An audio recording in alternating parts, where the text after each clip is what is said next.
بیا ای هموطن تا جان فدای این وطن باشیم، به جان آماده امر و ندای این وطن باشیم. کنارش گرم و راحت بخش چون دامان مادر هاست، همه فرزندهای با وفای این وطن باشیم.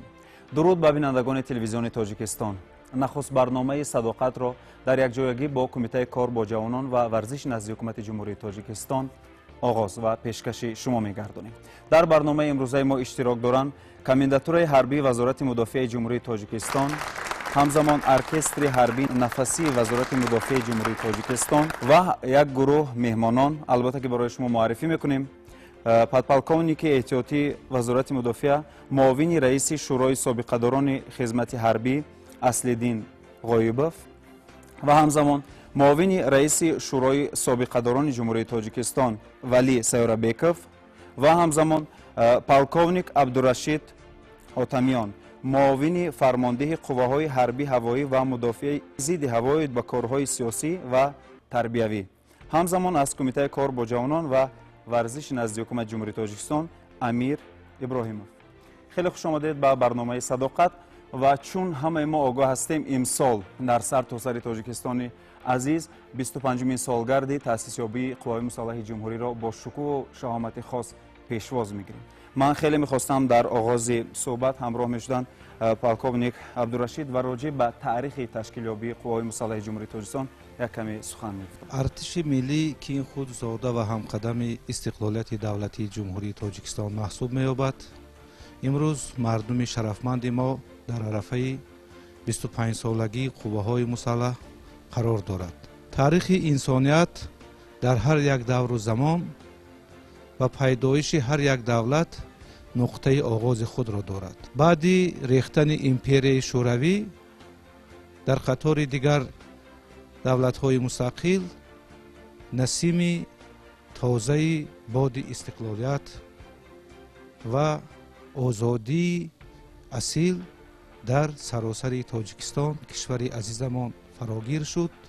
وزارت مدافع جمهوری تاجیکستان که قسم ترکیبی قوه‌های مسلح جمهوری تاجیکستان را تشکیل می‌دهد، دارای سه نوع قوه‌ها: قشون‌های خشکیگرد قوه‌های مسلح، قشون‌های زودعمل قوه‌های مسلح و قوه‌های حربی هوایی و مدافع ضد هوایی قوه‌های مسلح جمهوری تاجیکستان را در بر گرفته و در برابر این دارای لیسه حربی و دانشکده حربی می باشد. دستاورد بی‌نظیر صاحب استقلالی تاجیکستان است که در برابر این باز یادآور شدند که تأسیس یافتن لیسه و همزمان دانشکده حربی هم باز هم احساس وطندوستی و وطنپرستی را در قلب هر یک جوان بیدار می‌سازد و اینجا سابقه‌داران هستن. من خیلی می‌خواستم با صحبت ما همراه می‌شدن. ما شاهد واقعی تأسیس یابی و تشکل یابی ارتش ملی قواهای مسلح جمهوری تاجیکستان میباشیم. از همون سالهای اول راهبر نوی دولت صاحب استقلال تاجیکستان محترم امام علی رحمان اولین کارهای قدم‌هایی که گذاشت برای مستحکم نمودن صاحب استقلالی جمهوری عزیزمان قوه اراده بود، اراده مستحکم و راهبر جوان دولت تاجیکان در حقیقت تکیه به خلق عزیز تاجیک نموده قوه‌های مسلح را تأسیس دادنش را اعلان نمود و روز به روز ساعت به ساعت ارتش ملی جمهوری تاجیکستان قامت راست کرد و امروز یک جوان حضرب 25 ساله گشته است. انیق گفته میتوانم چون که همچون سابقه دار در شورای سابقه داران که کار میکنم، ما با وزارت مدافع جمهوری تاجیکستان همکاری خوب داریم و در یک کمیسیون مشترک برای تربیت وطن دوستی هم نسل نورس و همچنین با نوسکران صحبت ها می‌راییم و قسم های حربی دائما سفر میکنیم و مقایسه کرده میتونیم حاضر که مثلا 15 سال پیش چطور بود، 25 سال پیش چطور بود، 20 سال، 15 سال، 10 سال و این در این دوره امروزه ارتش ملی جمهوری تاجیکستان با تمام شرایط ها مهیا کرده شده است و ما امروز مشاهده کرده ایستادیم که در حقیقت ما با غمخواری به واسطه راهبر دولت اساسگزار صلح و وحدت ملی پیشوای ملت پرزیدنت جمهوری تاجیکستان محترم امام علی رحمان ارتش ملی جمهوری تاجیکستان قامت ضرب خود را برافراخت و برای حمایت مرز بومی تاجیکستان عزیزمان آمادگی پوره دارد. نه تنها از طرف تکنیک حربی، نه تنها از طرف مسائل های ضروری، بلکه از طرف آماده نمودن کادرهای حربی.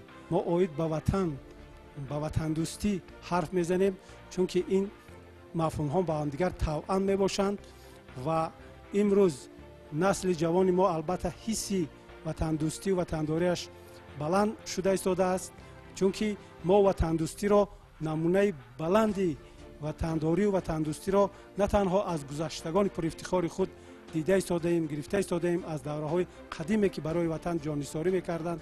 یک مثال مثلا همون شیرک قهرمان را باید بیارم، اگر رستم داستان و سهراب و اسماعیل سامانی و تا امروز و نمونه برجسته ترین وطنداری و وطن دوستی جان‌نثاری برای وطن البته این سرگذشت بهادرانه و قهرمانانه خود پیشوای ملت جناب عالی محترم امام علی رحمان می باشد که در لحظه های دشوارترین جان خود را به کف گرفته، وطن گفته، برای وطن در حقیقت به تمام خطرها رفته. گفتن ممکن است که وطن ما، ملت ما را از همون ورطه های بسیار خطرناک نجات دادند و این سیمای برجسته سیاست امروزه جهانی البته برای نسل امروزه ما، برای جوانان ما یک نمونه برجسته وطن دوستی می باشد. واقعا هم بسیار سخنهای خوب را اینجا مطرح کردن و یادآوری شدن از تاریخ ملت تاجیک که چون اگر ما به صفحه های تاریخ خود نگاه کنیم، شجاعت و مردانگی را از شخصیت های بزرگ تاریخی می توان آموخت. خود شاهنامه بیزوال ابوالقاسم فردوسی سر تا به پا از داستان های وطن دوستی، وطن پرستی و حفظ مرز و بوم است. اندیشه های عنصرالمعالی کیکاووس در قابوسنامه و چون از شیرک آریان که در مکتب البته نسل نورس میخوانند، این همه هم باز از آن دلالت میدهد که ملت ما از ازل یک ملت دلاور و جسور و شجاعتمند است. برای ما سابقداران خدمت حربی هم افتخار است امروز که صف ما سابقداران خدمت حربی زیاده از 1400 نفر است و خوشبختانه در بین این زمره نفرانی یافت میشوند که نوابسته از سن و سالشان، نوابسته از تنگ بودن وقت پرقیمتشان کوشش میکنند امروزها در قسم‌های حربی، در مکتب‌های تحصیلات عمومی، اینشین در مکتب‌های عالی با دانشجویان، با سربازان واخریا میگذارانیم، صحبت میکنیم. مقصد گذراندن همین واخریا این است که حسی وطن دوستی آنها رو باز هم بلندتر برداریم، تو که آنها به هر طور محترم جناب عالی فرمودن به قدری هر یک قطره آبی تاجیکستان و هر یک کف خاکی سرزمین ما رسند و خوشبختانه در هیئت گروه مخصوصی تحصیل داده وزارت مدافعه من هم شامل بودم. ما از بسیار قسم‌های حربی تمام گوشه کنار دیارمان دیدن کردیم. این مقصد از گروه تأسیس گروه همین بود که ما از نزدیک با شرایط خدمت و زندگانی سربازان شناس شویم. امروز من در حیرت میمانم که این 25 سال در حقیقت این مدت کوتاه است. 25 سال ارتش ما هنوز جوان است، لیکن در طول این 25 سال اینقدر من پیشروی ها را دیدم در قسم‌های حربی، اینقدر شرایط خوب را دیدم، اینقدر تامیناتی هم مادی هم تکنیکی را دیدم که خودم در حیرت ماندم. باوری دارم که هر یک فرزند تاجیکستان، هر یک نوجوان تاجیکستان ننگ دارد، ناموس دارد و فکر میکنم که امروز ارتش ما یک موقع معین خود را در بین دیگر دولت ها دارد و آینده باوری دارم که باز هم ارتش ما پرقوت‌تر می شود، باز هم آبرویش بلند می شود و یکی از ارتش های بهترین به شمار خواهد رفت. واقعا این فضای بازی سیاسی و عموما امکانیت های اقتصادی و در مجموع استقلالیت دولتی جمهوری تاجیکستان امروز هم سطح و صفت انمو خدمت رسانی برای مثلا زندگی خوبتر در صف قوای مسلحه جمهوری تاجیکستان و هنگامی خدمت برای سربازان مهیا گردیده است. و من خیلی می‌خواستم به صحبت ما همراه میشن جو نماینده کمیته کار با جوانان و ورزش نزد حکومت جمهوری تاجیکستان امیر ابراهیموف از جانب کمیته کار با جوانان و ورزش بهره سزاوار تجلیل نمودن قواهای مسلح جمهوری تاجیکستان یعنی 25 سالگی ارتش ملی نقشه چاره‌بینی‌های مشترک با ساختارهای قدرتی مملکت تهیه گردیده است و تصویب رسیده است و در زمینه آن با مقصد اجرای با صفت بندهای دخلدار нақшаҳои мазкур имрӯз мулоқоту вохӯриҳои судманд ва дигар чорабиниҳои мақсадноки тарғиботиву ташвиқотӣ миёни ҳам ҷавонони синни давлатӣ ва миёни қисмҳои ҳарбӣ бо иштироки васеи сарбозону афсарони қувваҳои мусаллаҳ яъне ташкил мегардад ва гардида истодааст. ва бояд бигӯям ки вақте ки ҷавонони синни давлатӣ ҳамроҳ бо масъулин ба қисмҳои низомӣ бо мақсади аз наздик ошноӣ пайдо кардан ба қисмҳои ҳарбӣ ворид мешавем, як бори дигар шоҳиди он мегардем ки имрӯз мояи ифтихор аст ки ҳукумати мамлакат, давлат яъне ҷумҳурии Тоҷикистон пеш аз ҳама ва роҳбари давлати мо пешвои муаззами миллат муҳтарам Эмомалӣ Раҳмон ба ҷавонони мо дар асл эътимоди зиёд дорад ва боварӣ кардааст, чунки вақте ки мо мебинем дар бадани ҷавони тоҷик яъне ки дар бадан либоси низомӣ ба бар мекунад, ин аллакай эътимоди ҳукумати мамлакат ва эътимоди роҳбари давлат аст ки ба ҷавон бовар мекунанд либоси низомӣ ба бар кардаанд ва онҳо ҳамчун як далерон диловарон ва ҳамчун як ҷавонони бисёр бонангу номуси кишвар ба хотири ҳимояи давлат, ба хотири таҳкими арзишҳои милливу давлатӣ яъне дар сафи артиш муддати 1 сол аст ё 2 сол аст хизмати ҳарбӣ мекунад. ва бояд бигӯям ки имрӯз нисбати ҳамин гуна ҳамаи он ҷавононе ки ба хизмати ҳарбӣ мераванд албатта аз мадди назари роҳбари давлат дур намондаанд, яъне онҳо дар эътимоди роҳбари давлат ҳастанд пеш аз ҳама. ва бояд бигӯем ки имрӯз дар қисмҳои низомии мамлакат яъне ки рӯзи дарҳои кушод яъне ки дар якҷоягӣ бо сохторҳои қудратӣ ва дар якҷоягӣ бо кумитаи кор бо ҷавонон ташкил гардидааст ва дар заминаи он ҷавонони яъне ки қишрҳои гуногун, касбкори гуногун ва ҷавононе ки дар синни давлатӣ қарор доранд мераванд, боздид мекунанд, бо онҳо ҳамсуҳбат мешаванд ва дигар чорабиниҳои варзишӣ, илмӣ, фаннӣ, мусобиқаҳои хурди варзишӣ аниқтараш яъне байни ҷавонони синни давлатӣ ва байни сарбозону афсарон гузаронида мешавад. ва ба ғайр аз ин ҳамаи он ғайр аз ин чанд нафар аз он падару модароне ки имрӯз фарзандонашон дар адои хизмати ҳарбӣ ҳастанд, як бори дигар шод мешаванд ки имрӯз фарзанди онҳо сарбаландона рисолати ҷавонмардии худашро назди модар ватан ба анҷом мерасонад. дар асл хизмат кардан дар сафи қувваҳои мусаллаҳ ин бисёр ифтихор аст, бисёр шарафмандӣ аст, чунки дар моддаи 43 Конститутсияи Ҷумҳурии Тоҷикистон гуфта мешавад ки ҳифзи ватан, ҳимояи манфиатҳои давлат, таҳкими истиқлолият, амният ва иқтидори мудофиавии он вазифаи муқаддаси ҳар шаҳрванд аст.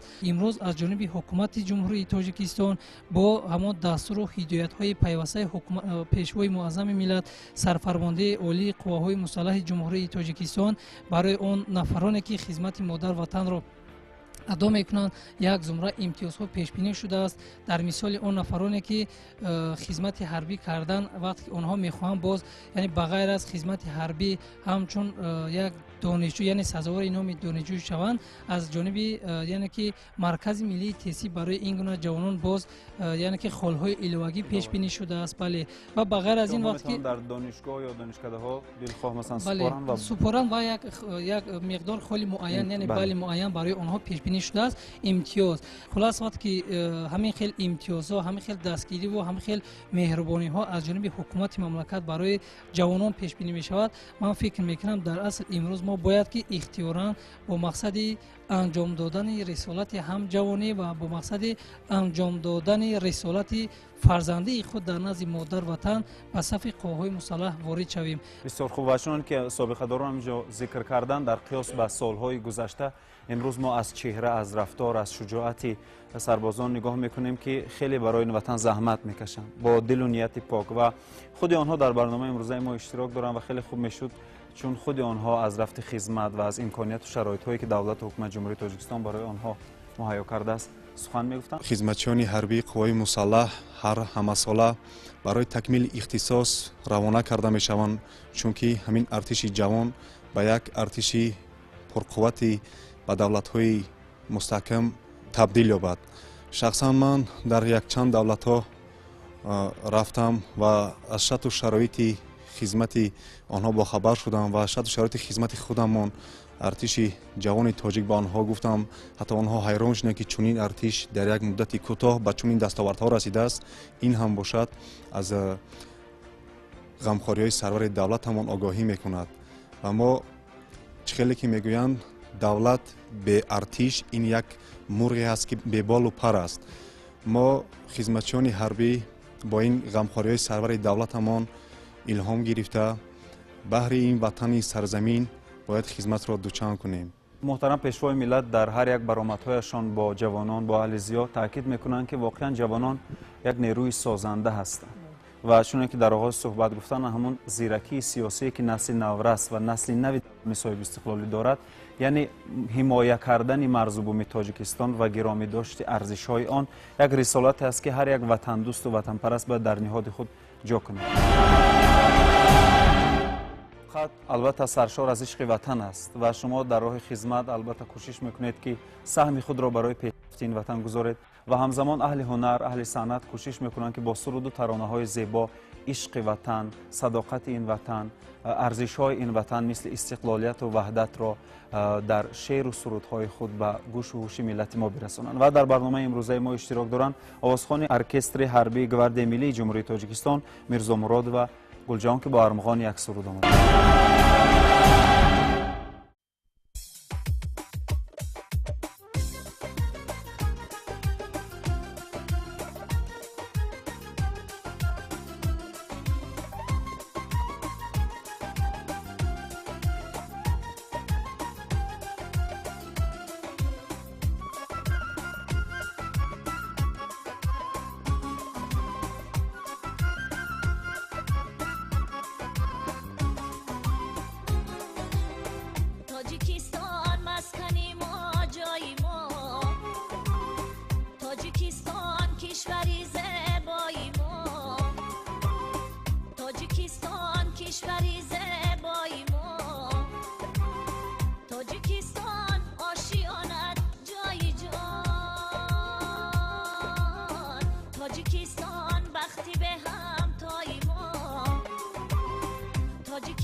تاجیکستان وقتی به همتای ما، تاجیکستان وقتی به همتای ما.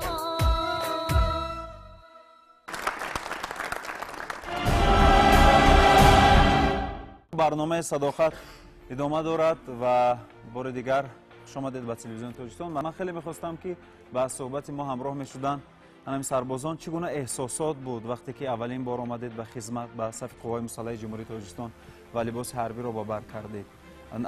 خاطراتی که مثلا در این سال‌های که این وقتی معین داشته. ما خدمتچیان حربی قواهای مسلح جمهوری تاجیکستان میباشیم و در چنین زمانی آسایشته و چنین شرط و شرایط‌های زیبا مهیا شده است. اولا با پرزیدنت خود و اساسگزار صلح و وحدت ملی پیشوای ملت محترم امام علی رحمان تشکر خود را گفتنی هستم که چنین با ما شرط و شرایط‌های خوب با ما مهیا نمودند و ما وعده کامل می‌دهیم که خدمت حربی وطن مادر را با سری بلند ادا می‌نماییم و انسان در حیات خود رسالت‌های زیادی دارد. یکی از اینها خدمت به وطن میباشد و من میخواستم که جوانان امروزه ما بیایند به خدمت حربی، دعوت نمودن میخواهم آنها را به خدمت حربی بیایند و بینند که خدمت حربی چگونه است. چنین شرط و شرایط‌های زیبا مهیا نمودند و تکنیک‌های خوبی داریم و ما میتوانیم که تا خونی که در بدن ما جوش میزند تا آخری خون خود، یعنی تا آخری نفس خود میتوانیم که ما وطن خود رو یعنی حمایت کنیم و ما وعده میدهیم که وطن خود رو تا آخری نفس حمایت مینماییم. شما حدود چقدر وقت است که خدمت میکنید؟ بخشش 1 سال و 10 ماه میشود که من در قوای مسلح جمهوری تاجیکستان خدمت وطن مادر رو ادا نموده. البته دوستان خیلی زیاد البته پیدا کردید از منطقه‌های گوناگون تاجیکستان. بله، دوستان زیاد از منطقه‌های گوناگون جمهوری تاجیکستان دوستان زیاد پیدا کردم و من میتوانم که مثال دیگر جای‌ها روم، مثال دیگر منطقه‌های تاجیکستان روم، من میتونم که با یک دل و نیت پر که در اونجا یک دوست من هست. خب رابطه با والدین چگونه است؟ مثلا خبر میگیرند یا که شما مثلا رخصتی میگیرید؟ رابطه با والدین خیلی خوب است. روزهای شنبه و یک شنبه ما میایم نزد ما، یعنی خانه دیداربینی داریم ما، یعنی با والدین میشینیم، یعنی یارو برادر میآید، کسی میآید میشینیم و هم صحبت میشویم، وقتی خیلی زیاد میشینیم هم صحبت میشویم و ما هر شنبه و یک شنبه با ما یعنی مرخصی نما میدیم. مرخصی نما ما میرویم خانه، یعنی با پیش پدر و مادر خود، بله پیش پدر و مادر خود با همراه آنها صحبت میکنیم، یعنی استراحت میکنیم و باز به قسم عربی برمیگردیم. خب اون برادرهایی که از شما خردترند مثلا میبیان وقتی به عیادت شما همچون سرباز با آنها تشویق میکنید که بیایند، چون سن و سال دعوتیشان که میرسد بیایند و خدمت کنید، از شرایط با آنها صحبت میکنید شما؟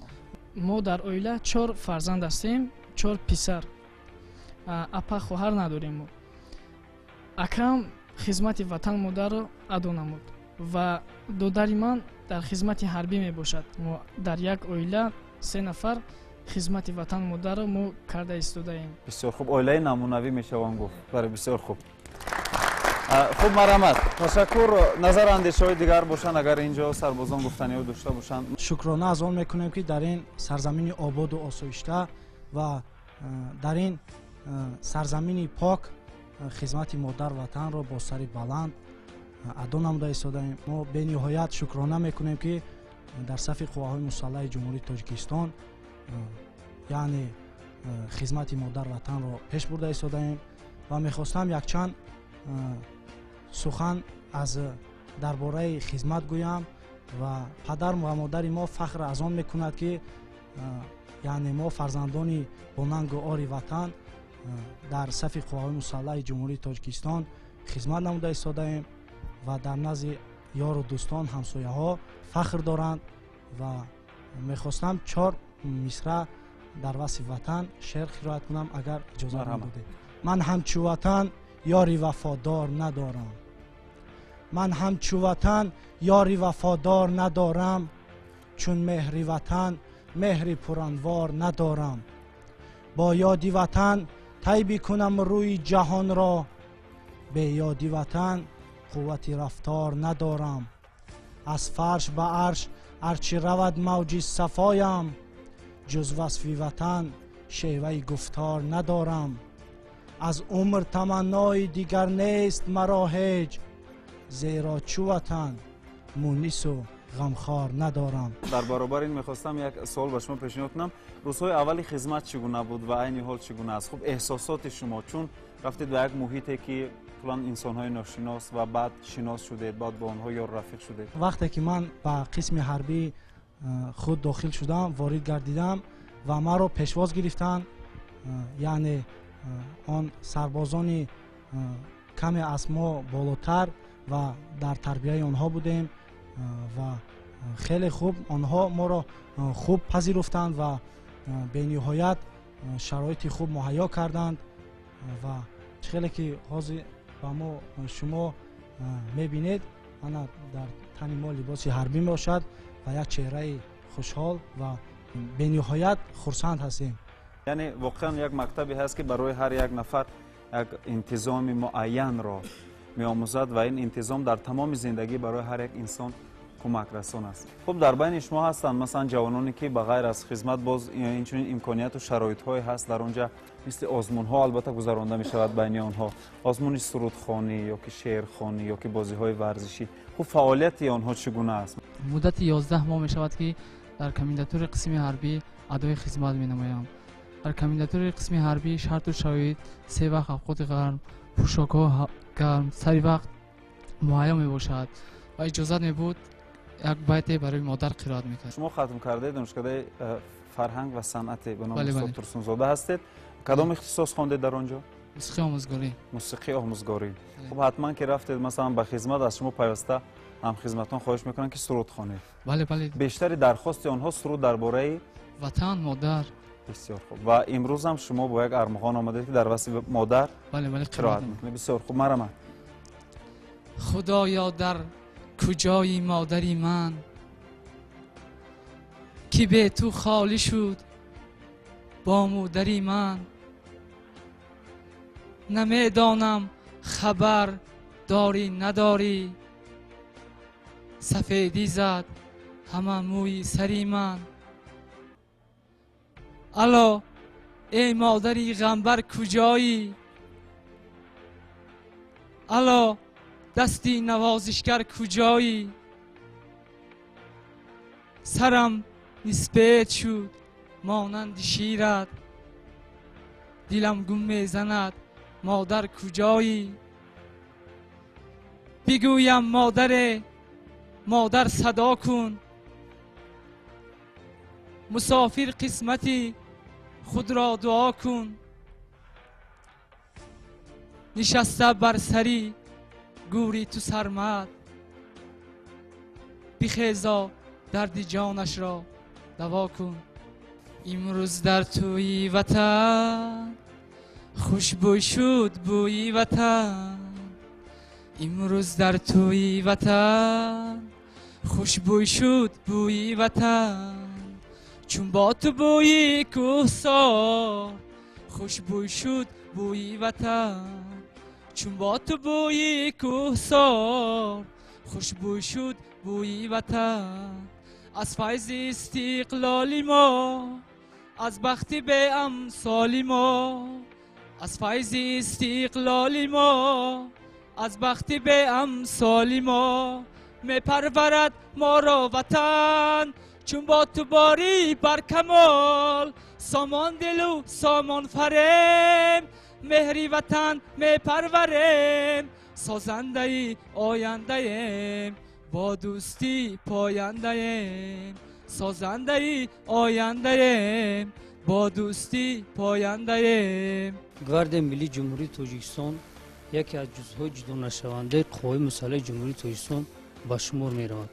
چخیلی که در بلوغ قید کردن، قوای مسلح جمهوری تاجیکستان با تشبث و خدمت‌های شبانه روزی پیشوای ملت سرفرمانده عالی قوای مسلح جمهوری تاجیکستان به یکی از ارتش‌های پرقدرت‌ترین تبدیل یافت که ما امروز با باوری کامل گفته می‌توانیم که ما مرز بومی وطن تاجیکستان عزیزمان را محافظت کرده می‌توانیم. تاجیکستان چشمه‌هایت چشمه اقبال باد، مرغ بختت جاویدانه خوشپر و خوشبال باد، راه‌هایت تخت باد و رهنمایت بخت باد، دوستانت شاد باد و دشمنانت لال باد. خدمت چگونه است برای خود شما؟ البته خدمت خوب است. بعدی دانشگاه با پولک تامیناتی وزارت مدافعه در ارکستر حربی نفسی امروز کار و فعالیت کرده ایستادم. خدمت خوب است. شرایط روز تا روز بهتر شده ایستاده است. ما ارکستر حربی نفسی پولک تامیناتی وزارت مدافعه مهمانان جمهوری‌های گوناگون رو قبول فخری که به می‌کنیم، تاجیکستان میان پیشواز میگیریم. البته گیم‌های آنها رو می‌نوازیم. گیمن خودمان رو اولا نواخته آنها رو پیشواز می‌گیریم. مادر میروم از پیش تو من بر دفاع شأن و شرفی وطن، گفت رفت جنگی دلیرانه کن، جنگ با لشکری بیگانه کن، باش فرزندی سزاواری پدر، لایقی این وطن این خانه و در. و دیگر جوانان گفته ایم به صف قوای مسلح جمهوری تاجیکستان داخل شده وطن مادر را حمایت کنند. وطن مادر خدمتش قرض هر یک جوان مرد است.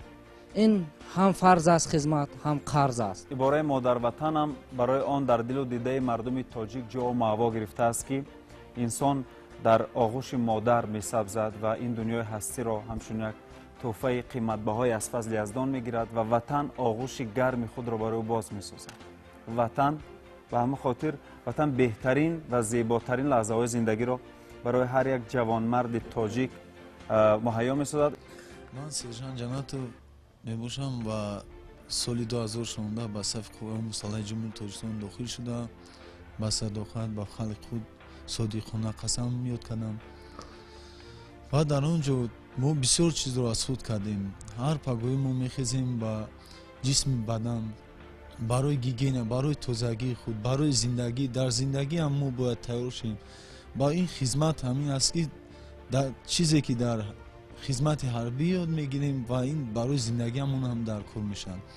آن در اسباب اسکریپت هم مینوازم در ارکستر حربی و من بسیار چیزا رو از خود کردم و دیگر اسبابای دیگر رو برای خود آموختم، از خود کردم. برای چی؟ برای اینکه در زندگی به من اینها در کار اسباب تروبا، اسباب ساکسافون، این چیزا رو از خود کردم. و ما سال پیشینه به جمهوری چین شانگهای رفتیم و ما از ارکستر 2 نفر سرباز رفتیم و بسیار افتخار از آن بود که دیگر دولت‌ها رو دیدیم. پاکستان، خیتای، روسیه و قرقیزستان و دیگر دولت‌ها. من بسیار خرسند شدم. برای چی؟ برای اون که وقتی که من در آنجا برآمد میکردم مادرم من رو در تلویزیون میدید و بسیار خرسند میشد. افتخار میکرد. بله. برای چی؟ برای اون که همسایه میدیدن میگفتم با مادرم که او پسر شما خیلی خوب اینه. این همش با دستگیری پیشوای ملت است که ما به همین روزها رسیدیم. باعث افتخار و فرحمندی است که جوانان وطندوست و خودشناس ما خیلی زیاد هستند و با همون نگاه دوربینانه و عاقلانه اشون در صف ارتش با لباس‌های نظامی یعنی شبانروزی خدمت مادر وطن میکنند و آسوده خوابیدن مادران تاجیک، زنان تاجیک و ما شهروندان امروز در خاندان پیش از همه از خدمت صافدلانه و صادقانه هر یک سرباز و افسر وابستگی بسیار عمیق دارد. جوانان ما که در زمان عصر 21 رو که عصر علم و تکنیک و تکنولوژی نامیدند، یعنی عصر جهانی شوی است، کوشش میکنند که هم قدم زمان باشند و امروز که سیاست درهای باز اعلان گردیده است، این هم باز یک توجه دائمی حکومت مملکت است که جوانان ما در خارج کشور هم تحصیل علم کنند، هم آموزند و تجربه پیش قدم کشورهای جهان را در تاجیکستان در عمل تطبیق نمایند. خب به بینندگان عزیز خاطررسان میکنیم که همزمان در برنامه امروزه ما اشتراک دارند بتالیون قشون‌های زودعمل قوای مسلح جمهوری تاجیکستان که صحبت کردن از رفت خدمت برای ما اینجا خیلی خاطرات خوبم گفتن. خب من باز میخواستم که به صحبت ما همراه میشدن در برابر همین چیزهایی که در بالا گفته گذاشتیم، امکانیت و شرایط ها و خدمت در صف قوای مسلح. من سرباز قطاری مدلیف مبینجان به صف قوای مسلح جمهوری تاجیکستان سال 2017 پس از ختم دانشکده پلیتکنیکی دانشگاه تکنیکی تاجیکستان وارد گردیدم. من خیلی شاد از آن هستم که در صف قوای مسلح جمهوری تاجیکستان شامل شده در آن خدمت مادر وطن را پیش برده ایستادم. خیلی شاد از آن هستم که خدمت من در همین سال 25 سالگی قوای مسلح جمهوری تاجیکستان راست آمد و من خدمت را پیش برده ایستادم. صف قوای مسلح جمهوری تاجیکستان و به قسم حربی داخل گردیدم. احساسات من باز برای محبت به وطن، برای محبت و دوستداری این خلق و ملت خیلی زیاد گردید. چنانچه که من در وقتی که در دانشکده میخواندم در آنجا تاثیرات دیگر خیلی بود، تصورات دیگر خیلی بود. وقتی که به صف قوای مسلح وارد گشتم در آنجا باز نازکی های همین حیات رو، نازکی های همین قسم حربی رو، نازکی های خدمت رو در آنجا آموختیم، دیدیم. با یک بسیار باز دوستای زیاد پیدا کردیم. کلمه مادر وطن همردیف است و معنای بزرگ را دارد. وقتی که وطن دوستی میگوییم چون که اینجا درست قید کردن، ببینید این مهر و محبت نه تنها با همون دیار کوچک خود، با آن دهه خود، با آن گل و گیاه، با آن جویبارها، با آن شرشرها است، بلکه امروز این مهر به تمام وطن عزیز ما پهن شده ایستاده است و مهر وطن دوستی علاقه ما میبینیم که ما نمیگوییم که ما زاده فلان جای هستیم، ما فلان ده هستیم، فلان ناحیه هستیم، بلکه ما میگوییم که ما فرزند تاجیکستان عزیز هستیم که هر یک درش، هر یک گل و گیاهش، هر یک دهش، هر یک جوان، هر یک پدر، هر مادر برای ما مقدسند. دستاوردهای ارتشی ملی در مشق‌های مشترک باز هم زیاد میشوند. این باعث افتخاری است و گواه از آن است که زحمت‌ها و غمخوری‌های از جناب عالی سرفرمانده عالی قوای مسلح گنرال ارتش امام رحمان سر کرده، رهبریت وزارت مدافعه، افسران و همچنین سابقه‌داران معلوم میشه که زحمت‌ها بیهوده نیستند. برابر مقدسات ملی بعضی کلمه‌های هستند که برای هر یک شهروند عزیز و مقدسند، از جمله مادر، وحدت، صلح، صداقت، سوگند و از جمله وطن. وطن مفهوم است که آن را با دو سه جمله شرح داده نمی شود. درباره وطن هر قدر گپ زنیم بازم کم است. اینقدر شاعران گفتند درباره وطن، امروز گفته ایستادند و خواهند گفت. در حقیقت وطن برای هر یکی ما مقدس و والاترین چیز است و من هم الهام از همین محبت که به وطن دارم، از همین صداقتی که به وطن دارم، شعر نوشتم درباره وطن با نام وطن چیست. اگر کسی را پرسند که وطن چیست، هر کس وطن را هر خیل شهر می‌دهد و فکر میکنم که هیچ کس خطا نمیکند. وطن چیست؟ گاهی از خویش میپرسم وطن چیست؟ وطندار و وطنبان بی وطن کیست؟ وطن بر طفلکان پستان مادر، شنیدن الله در دستان مادر. وطن بر نوجوانان نغز خواندن، پر از عشق نامه بر محبوب نوشتن. به خدمت رفتن است از نزد مادر و برگشتن به سوی خانه و در. وطن بر نوجوانان پند گفتن، وطن از باخته خویش غصه خوردن. وطن این است و آن است و همان است. وطن این سرزمین و آسمان است. وطن هر چیز، وطن هر گونه مفهوم، ز جستجوی معنای شوی گم. فقط یک نقطه را در یاد می‌دار، وطن بر کس مثال جان در کار. خیلی خوب. سلام شعر زیبا. و اینجا از بتالون سلجان قشون‌های زودعمل قوای مسلح جمهوری تاجیکستان می‌خواستند صحبت کنند. مرحمت. وطن بال و پر انسان، بخت و اقبال، قوت و جان و آرزوی امید انسان میباشد. وطن و مادر هم معنا و هم ردیف میباشند. аз ҳамин сабаб ин ду калимаро дар паҳлӯи якдигар гузоштанд: ватан ва модар. ватану ватандорӣ ва хизмат ба он вазифаи муқаддаси ҳар як мову шумо, ҳар як сокини кишвар аст. агар иҷозат боша як шеър баҳри ватан. ватанро ҳар ки аз ҷон дӯст дорад, намедорад дареғаш ҷони худро. барои ҳифзи хубияш бубахшад, зи дунёаш ҳама буду набудро. ватан боис ба номи неки инсон, ватан боис ба бахту зиндагонист. ҳар он кас беватан шуд, беватан мурд, вуҷуди хоки ӯ дар бандагӣ аст.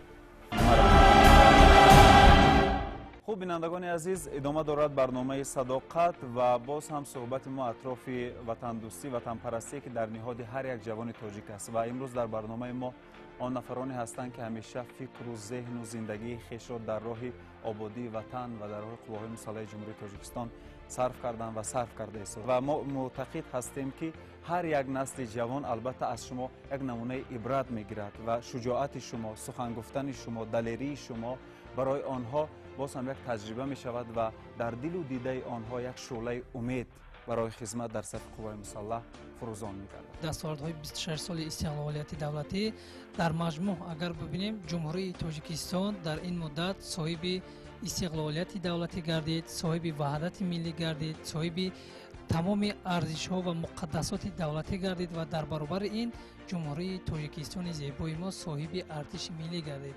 имрӯз сарбозону далерону шуҷоатмандон, яъне ҷавонони тоҷик хатту марзи тоҷикро ҳифз мекунанд, ҳимоя мекунанд. панҷсолагии қувваҳои мусаллаҳ имрӯз бубинед ки аз ҷониби асосгузори сулҳу ваҳдати миллӣ, пешвои миллат, президенти кишварамон муҳтарам эмомалӣ раҳмон зиёда ба 120 нафар хизматчиёни ҳарбӣ ва аъзои оилаи онҳо манзилҳои истиқоматӣ тақдим намуданд, ки ин ҳам аз он шаҳодат медиҳад, ки имрӯз таваҷҷӯҳи давлат нисбат ба хизматчиёни ҳарбӣ хеле калон аст ва дар ҷавоби ин мо гуфтанем хизматчиёни ҳарбӣ қувваҳои мусаллаҳ таҳти шиёри 25-солагии қувваҳои мусаллаҳи ҷумҳурии тоҷикистонро бо нерӯи баланд ва омодабошии баланди ҷангӣ истиқбол мегирем, амал намуда. бори дигар барои шумо хотиррасон мекунем ки дар барномаи имрӯзаи мо иштирок доштанд комендатураи ҳарбии вазорати мудофиаи ҷумҳурии тоҷикистон,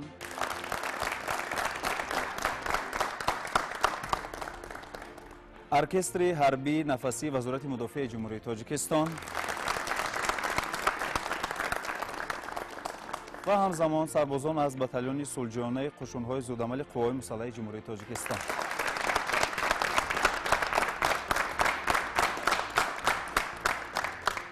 хеле хушомадед ба барнома ва воқеан 25 соли муваффақияту музаффарияте ки дар роҳи ободӣ, озодӣ ва созандагии ин ватан насли ҷавон ва далерону шуҷоатмандон сарф карданд, чунки дар оғози суҳбат гуфтам, баробар аст ба як ҷавонмарде ки ба сину соли 25 расидааст ва бадани ӯ обу тоб ёфтааст.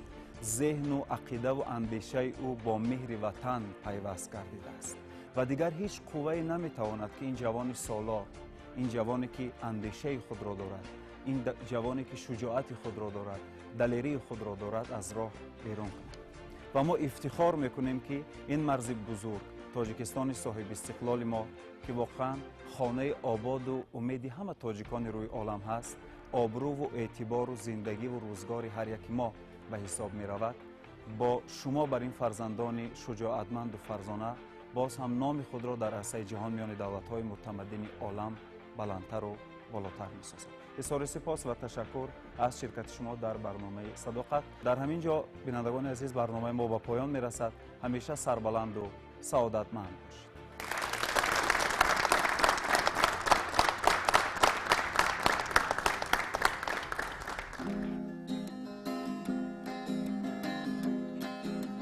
افتخاری من تو هستی ای وطن، نوبهاری من تو هستی ای وطن، دور از خاکی تو هستم ای وطن، نوبهاری من تو هستی ای وطن، افتخاری من تو هستی ای وطن نوبهاری من تو هستی ای وطن دور از خاکی تو هستم ای وطن نوبهاری من تو هستی ای وطن ای وطن ای وطن افتخاری من تو هستی ای وطن ای وطن ای وطن افتخاری من تو هستی ای وطن با سختی ما چو آهنیم برای حفظ میهنه برغم دشمنان او پر افتخار و یک تنه ای وطن ای وطن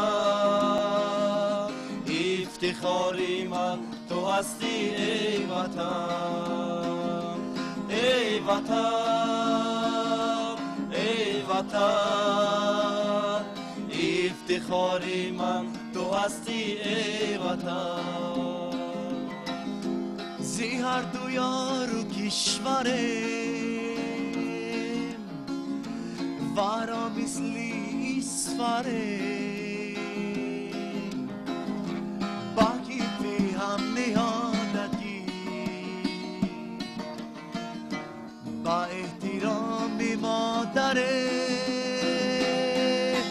ای وطن ای وطن افتخاری من تو هستی ای وطن ای وطن ای وطن افتخاری من تو هستی ای وطن افتخاری من تو هستی ای وطن افتخاری من تو هستی ای وطن